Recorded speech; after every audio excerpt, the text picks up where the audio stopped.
So friends, as you all can see, the both oscillating output was connected to the gate of the both MOSFET, and the MOSFET drain was connected to the 12.012.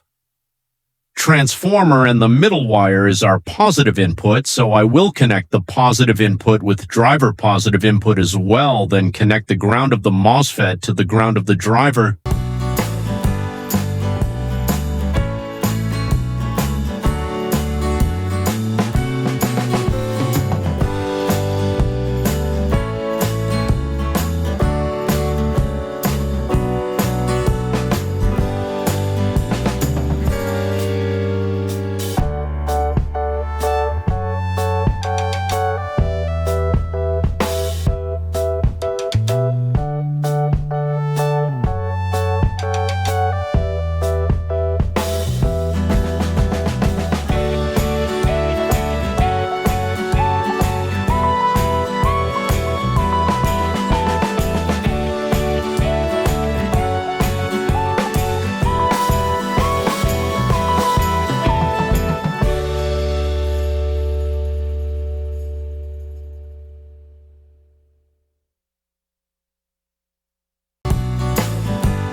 So guys, this is 200 watts and this is 60 watt bulb.